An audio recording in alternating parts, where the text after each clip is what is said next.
Hi guys, magandang araw po sa ating lahat. It's me again, Senshin Lim. Please don't forget to like and subscribe my channel. Thank you so much po. So ngayon po, yung content po natin is about realidad. Reality po tayo ngayon.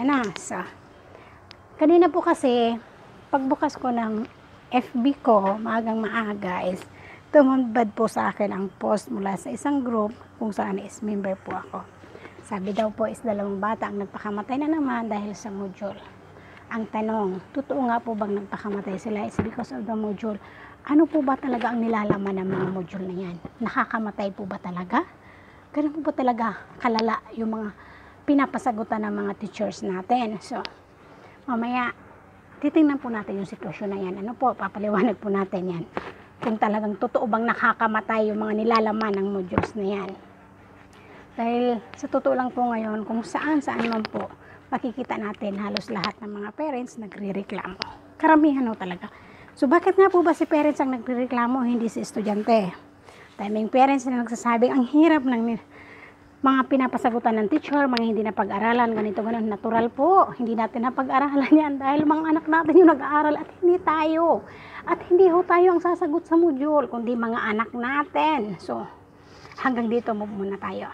Umpisahan po muna natin sa umpisa. So, ang umpisa po niyan is kay DepEd. Si DepEd po ay nagdesisyon na ituloy ang klase this year sa kabila ng pandemic na to. Dahil si DepEd nangihinaya nga din naman sa mga anak natin na halimbawa, gagraduate ka na is matitigil pa dahil sa pandemic na to. So, hindi naman huhad lang ang pandemic na yan kung may paraan lang din namang magagawa. Diba? So, nagdesisyon si DepEd na ituloy ang klase. At hindi naman ho yan basta-basta nagdesisyon na ginawa ni DepEd. Pinag-aralan ho yan ni DepEd. Ilang beses ho nilang nerevisa yan kung maganda nga ba o hindi. So, kung alam naman po nilang hindi, so bakit ho nila itutuloy? Di po ba? Itinuloy nila kasi alam nilang may magagawa, may paraan para ituloy yung pag-aaral ng mga anak natin. So, ayun. Ang napagdesisyonan, tuloy ang klase this year. At ang desisyon po is nasa atin pa rin mga magulang. Unang-una, hindi ho tayo pinilit ni DepEd na pag-aralin yung mga anak natin. Tayo mga magulang ang magdesisyon kung itutuloy ang pag-aaral nila o hindi. Basta si DepEd nagdesisyon na itutuloy ang klase. So ngayon, sa totoo lang po, aminin natin sa hindi, nanghihinayang din po tayo sa taon na masasayang para sa mga anak natin. So, itinuloy ho natin yung pag-aaral nila, di ba? So, ayan, kasado na po ang desisyon ni DepEd na tuloy ang klase. Ngayon si DepEd, kinausap naman si mga guro. Ayan, punta ho tayo sa mga guro kasi kasado na ho tayo kay DepEd sa desisyon ni DepEd. So, yung mga teacher naman ay naghintay sa utos ni DepEd. Ituloy yung pagtuturo nila. Pero, magtuturo sila through online and modular. So, si teacher, pag nagturo through modular, yung mga klase niya, at dadalhan niya ng mga module, si teacher mag-i-imprinta ng mga turo niya, at yun ang ipapadala niya sa mga estudyante niya. So, ano nga po ba ang module? Ilang piraso? Gaano karami? Kasi talaga ho ngayon, di ba sabi is weekly. Si teacher magpapadala ng module sa bahay niya, din sasagutan niyo din after 1 week or Friday afternoon, so ibabalik niyo si module kay teacher na nasagutan na. Pero bakit po? Ang dami-daming reklamo na napakahirap ng pinapasagutan ni teacher sa module. Ang dami-dami pong parents na nagre-reklamo na ang hirap-hirap ng pinapasagutan sa module. Bakit nga po ba? Mas maraming parents ang nagre-reklamo. Mga parents, hindi po tayo ang nag-aaral. Hindi po tayo ang pinapasagot ng mga teacher sa module na yan, kundi po yung mga anak natin. Ngayon po natin malalaman kung sila po ba talaga ay nakikinig sa school. Sila ba talaga ay nakikinig sa turo ng mga guro nila. Gaano po ba katatalino yung mga anak natin pagdating sa pag-aaral? Gaano ba sila kapursigido? Gaano ba sila nagsisikap? Nag-aral nga po ba talaga silang mabuti? May mga natutunan nga po ba sila sa school? Diyan po natin malalaman ngayon mga parents. Kung talaga yung mga anak natin may natutunan sa school. Yun. Kasi, mostly po nagrereklamo ngayon is mga parents eh. So, kayo po ang nag-decide para sa mga anak nyo na module ang kunin nila. So, ibig sabihin, nakahanda kayong suportahan yung mga anak nyo. Nakahanda kayong tulungan sila. Kasi sinasabi naman po ng teacher, di ba? Kung hindi kaya ng anak, andyan si parents, sila yung gagabay sa inyo. Sila yung magiging guro ninyo. Kaso, ang dami pong reklamo. Hindi naman namin napag-aralan yan. Bakit nandyan sa module? Oh, natural po, hindi natin napag-aralan. Kasi, iba naman po yung mga turo sa atin ng kapanahonan, ibang turo sa mga anak natin sa ngayon. At isa pa, hindi nga po tayo ang sasagot sa module na yan, kundi mga anak natin. Diyan ho natin malalaman kung talagang may natutunan sila sa school o wala. Di po ba? So, tayo po mga nanay, gagabay lang tayo. Oh, wala kayong pasok, module lang ang inyo. Yan lang sasagutan nyo. Diyan kayo. Hanggang ilang oras ka, 1 oras, 2 oras, sagutan mo yan, tapusin mo yan. Napaka-imposible po na sa 1 linggo is hindi matatapos ng mga anak natin sagutan ang mga module na yan. Bakit? Sa school nga po, ilang oras lang silang nandoon. Sa 1 linggo natatapos nila yung mga aralin, di po ba? Si teacher ang daming tinuturuan, si teacher nagtatalak sa harap nila. Natatapos po nila yung klase. Tapos ngayon po, hawak nyo yung oras. Kayo ang may hawak ng oras. Gusto nyo umupo ng ilang oras dyan, kaharap ang module nyo? Gusto nyo tapusin ngayon, 1 araw, kalahati ng module nyo? Magagawa nyo. Kaso ano, mas pinapairal nyo yung reklamo. Ikaw naman si anak, pabor na pabor kasi si nanay nagre-reklamo. Imbis na magpursige sa pag-aaral, hindi. Bakit?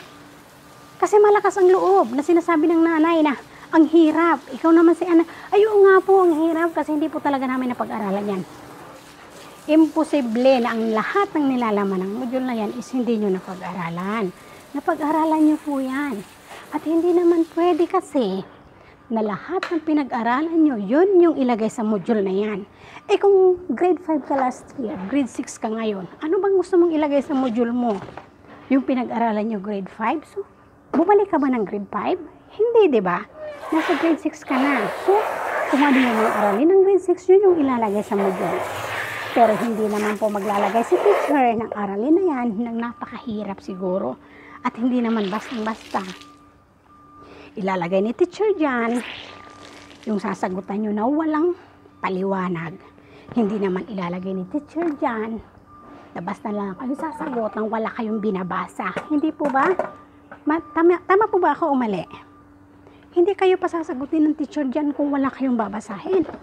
Kaya wag naman po puro diin sa teacher. Wag puro sabing mahirap. Hindi yung mahirap kung iintindihin nyo yung mga tanong na nakalagay sa module. Hindi po mahirap mga estudyante kung talagang porsigido kayong mag-aral. Kaso hindi ho eh. Parang mga parents yung nag-aaral ngayon, hindi mga estudyante. Sa nangyayari, puro reklamo na ang hirap. Mga parents, kayo po ang nag-decide na ang mga anak nyo is mag-aral through module. Kung ang pinili nyo po online class, hindi ho kayo ang gagabay sa mga anak nyo. Hindi ho kayo magtatalak, magbibigay ng paliwanag, kundi si teacher pa rin.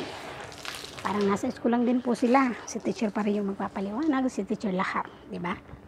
So, kaso hindi. Mas pinili nyo po yung pagmamodule. So, kailangan nyo pong parusigin yung mga anak nyo. Hindi naman sinabing, dikdikin nyo yung mga anak nyo na kailangan masagutan mo to ng ganun.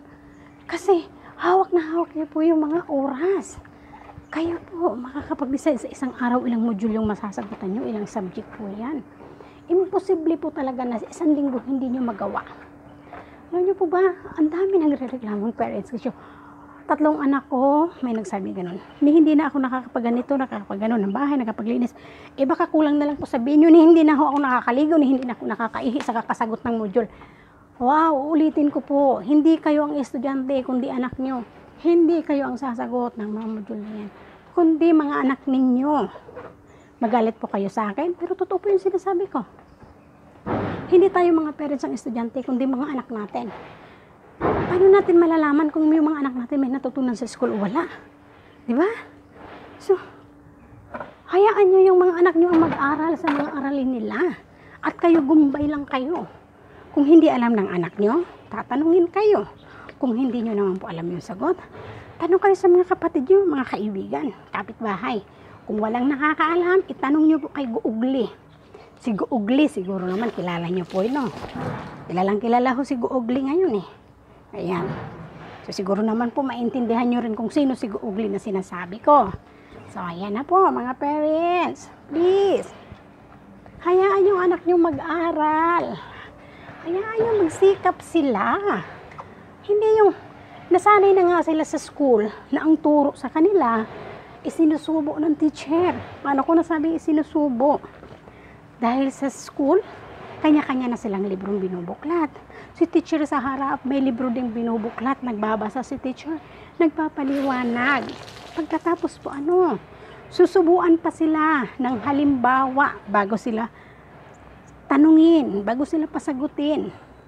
Yan po nasana yung mga anak natin ngayon eh. Nilulugaw sa school. Kaya ngayong self-study sila at gabay ng parents, hindi ho nila kaya. Bakit? Kasi po nung nasa school sila, nasanay sila na nilulugaw ng teacher. Bakit po? Nasanay sila na nandun sila sa school. Okay lang makinig ka, okay lang na mag-focus ka, okay lang na hindi.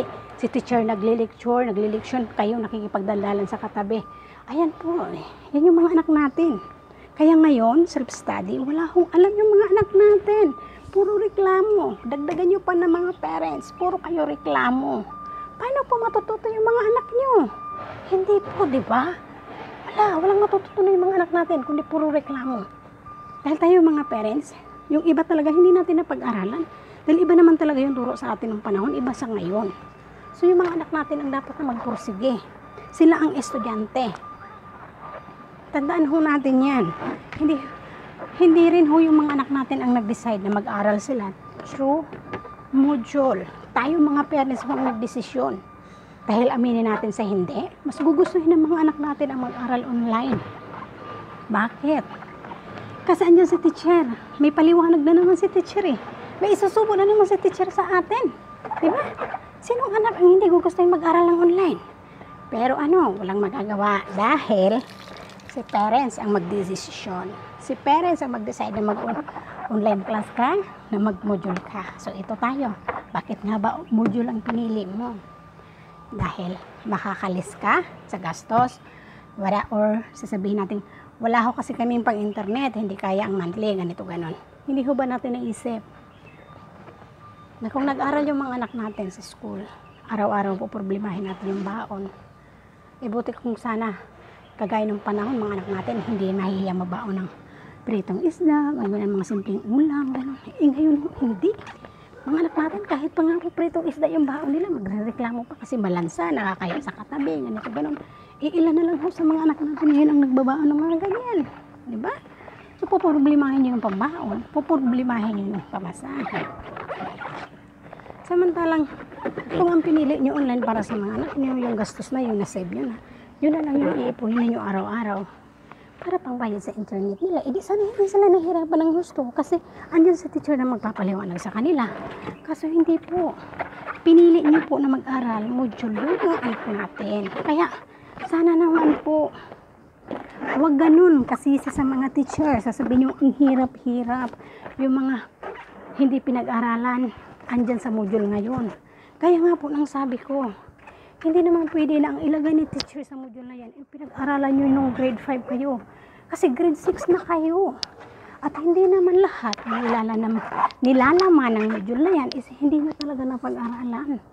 Kasi yung nandyan sa module na yan, kahit grade 6 na kayo, ang turo dyan is related pa rin doon sa mga pinag-aralan nyo nung nakaraan. Bakit?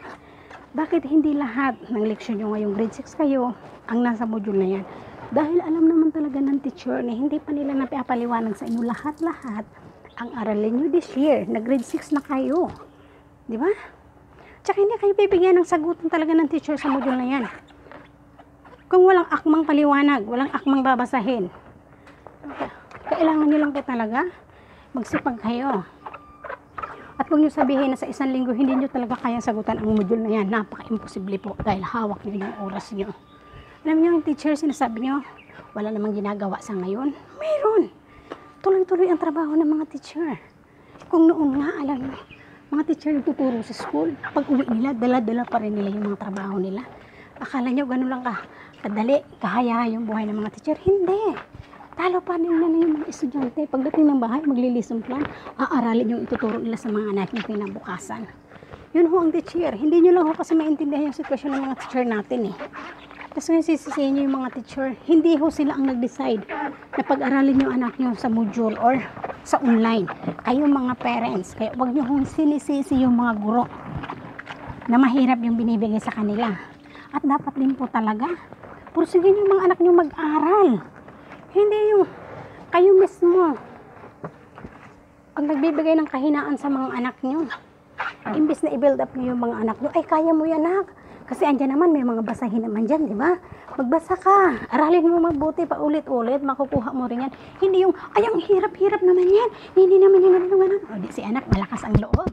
Imbis na mag-aral, hindi. Kasi si nanay nga, si tatay, sang-ayon nga na mahirap ito, na hindi ko nga ito kaya kasi hindi namin napag-aralan. O diba? Imbis na lumakas yung loob ng anak niyo mag-aral, hindi.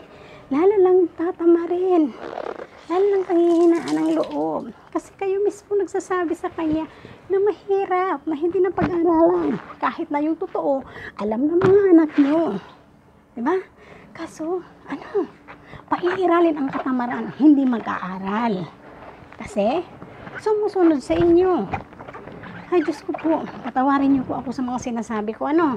Hindi ko po alam kung ano magiging feedback sa inyo nito. Kung magagalit kayo sa akin, anong sasabihin niyo. Yes, willing po ako makinig sa mga sasabihin niyo sa akin. Magalit man kayo, pero ito na po tayo. Nasa sitwasyong ito na ho tayo. Wala na tayo magagawa kundi harapin. Hindi ho tayo pwedeng magpatalo na magpalugmok dahil sa sitwasyong ito. Kailangan lang ho natin gawin ngayon, gabayan yung mga anak natin. Turuan. Dahil tayo magsisilbi mga guro nila. Hindi yung tayo pa yung magbibigay ng kahinaan sa mga anak natin. Paano ho natin malalaman na talagang nag-aaral yung mga anak natin? Paano ho natin malalaman na talagang may natutunan sila sa school? Diba? Tsaka, parents, hindi ho talaga tayo ang pinag-aaral, kundi mga anak natin. Huwag ho kayo namomroblema. Magagalit sa mga teacher na ang hirap ng pasagutan. Hindi nyo kayang sagutan. Hindi ho kayo ang pinapasagot, kundi mga anak ninyo. So, Diyos ko po, wag naman ho lahat ng sisi sa DepEd. Wag naman lahat ng sisi sa mga teacher. Sisihin din natin yung mga sarili natin dahil hindi natin alam kung paano pursigin yung mga anak natin. Hindi ko sinasabing paluin nyo, pagalitan nyo. Hindi ho yun ibig kong sabihin na pagpursige. Kundi gabayan, pangaralan nyo yung mga anak nyo. I-build up nyo sila na kaya mo yan. Dahan-dahan lang. At saka 1 linggo naman yan, kaya mo tapusin yan. Sa 1 linggo, sa isang araw, ilan ho ba ang subject ng mga anak natin? Ilan ho ba ang subject na pinag-aralan sa school? Di po ba? Ilang oras lang tayo sa school. So, ngayon sa bahay, marami tayong oras. O ngayon, mag-answer ako nito. Mamaya maglalaro ako. Ganito, mamaya babalikan ko naman. Sa 1 linggo, kayang-kaya nyo po talagang tapusin yan. Kaso tamad. Pinapairal nyo yung katamaran. Dahil mas pinipili nyo, mas iniisip nyo yung mga turo ng guro sa school na si teacher naghangal-ngal na sinusubo sa inyo yung mga aralin ninyo. Yun ang gustong-gusto nyo. Kaya hindi nyo kaya ngayon. Ngayon, kung tutuusin, kayang-kaya ng mga anak mo yan. Kayang-kaya. Wala lang disiplina sa sarili. Tayo namang mga magulang, imbis na turuan yung mga anak natin, iisa pa tayo sa nagbibigay ng kahinaan sa mga anak natin, di ba?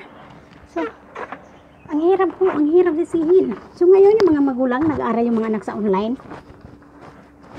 Ayan, may reklamo ba? Wala. Kasi pinili nila mag-aral yung mga anak nila sa online eh. Sino magangala? Sinong gagabay? Si teacher. Uupo yung anak mo sa harap ng internet, sa harap ng cellphone, mag-aaral. Sino magangala? Sino magpapalawin? Si teacher. Ikaw nanay, pagtapos, kumusta yung online nyo? Ganito, ganon.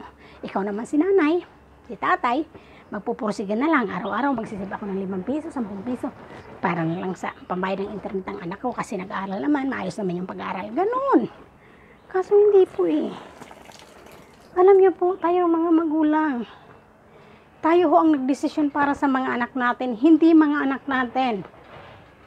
Dahil yung mga batang yan, mas gugustuhin lang mag-aral online dahil mas maliliwanagan sila.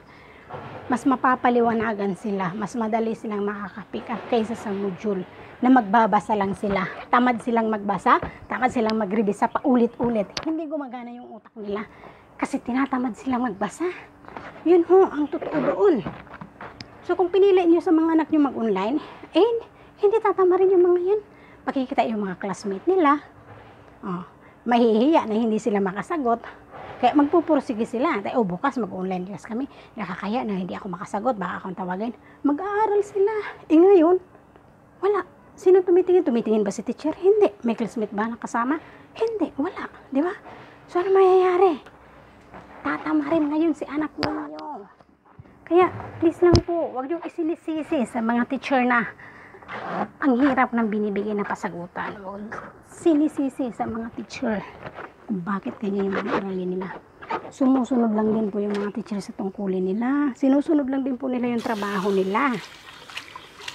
Kaya mga parents, please, gabayan nyo naman po sa tama yung mga anak nyo. Huwag nyo naman pong pinapakita sa mga anak nyo yung pagkadismaya. Kayo po ang pumili kung saan mag-aaral yung mga anak nyo at hindi yung mga anak nyo. Tutukan nyo na lang po. Gabayan nyo po. Pagsabihan nyo mag-aral mabuti, balik-balikan yung mga aralin, basahin mabuti. Hindi po yung kayo mismo ng mga parents ang unang nagre-reklamo. Hindi po tama. Mali po yung ganun. Maling-mali po. Dahil imbes may matututunan yung mga anak natin, wala. Kasi tayo mismo mga parents, isa tayo sa hindi sumusuporta. Totoo, hindi ho tayo sumusuporta. Kundi umaasa ho tayo eh. Umaasa tayo lagi sa turo ni teacher na may paliwanag. Kahit tayo mga magulang, yun na rin yung naiisip natin eh. Please, huwag naman po ganun. At huwag naman po laging sisi sa mga guro. Minsan-minsan, isipin din po natin sa mga sarili natin. May nagagawa nga ba tayo para sa mga anak natin? May naitutulong nga ba tayo para sa mga pag-aaral ng mga anak natin sa ngayon? Andito na po tayo sa sitwasyon ito. Wala na po tayong magagawa kundi tanggapin yung katotohanan. Nasa gitna tayo ng pandemya. Pero hindi ibig sabihin nasa gitna tayo ng pandemya, ibubulok na lang din natin kung ano yung mga pwede naman nating mapalago, pwede naman gawin lahat, di ba? Huwag naman po ganun. Tulungan niyo po yung mga anak niyo. Tulungan niyo po silang mag-aral kahit nasa bahay lang. Huwag naman po yung lahat may sisisihin tayo. Sisihin din po natin yung mga sarili natin. Bakit ko nga ba pinag-module tong anak ko? Kung tutuusin, kaya ko naman talagang mag-ipon araw-araw. Di ba? Tapos, yun bibigay ng ganito si teacher sa module, tapos isang araw ganito, hindi matapos, isang linggo. Ay, Diyos ko, pati ako nabubulol, pati ako nagiinit. Ay, nako. Diyos ko po. Kung pinili nyo yung mag-online mga anak nyo, hindi kayo problema. Problemahin nyo lang yung bayarin nyo weekly. Yun lang po. Yun lang po talaga. Parents, suporta po sa mga anak natin. Tulong na din nyo. Sa mga anak nyo, tulong na din sa mga teacher. Wag ho ang lahat ng sisi kay teacher. Hindi po kayo pinilit ni teacher na pag-aralin yung anak nyo. Hindi kayo pinilit ni teacher na module o online ang kunin sa mga anak nyo. Kayo pa rin po, parents, ang nagdesisyon. Hindi rin kayo pinilit ni DepEd na pag-aralin this year ang mga anak ninyo. Kayo pa rin ho ang nagdesisyon na ituloy ang pag-aaral nila. Kaya wala ho kayong dapat nasisihin kundi mga sarili ninyo. So, hanggang dito na lang po muna. Hanggang sa muli. Maraming salamat po. Sana po kahit paano ay may kunting aral naman tayong matutunan. Hanggang sa susunod po. Tutuloy po natin ito. Ano po? Pagpasensya niyo na po ako. Medyo nadadala ako sa emotion ko. Kung ano nasasabi ko. Pero talagang totoo po. Totoo yung sinasabi ko. Sana po maisip din natin yung mga parents. Huwag ho tayo maghanap ng ibang taong masisisi. Ano po? So,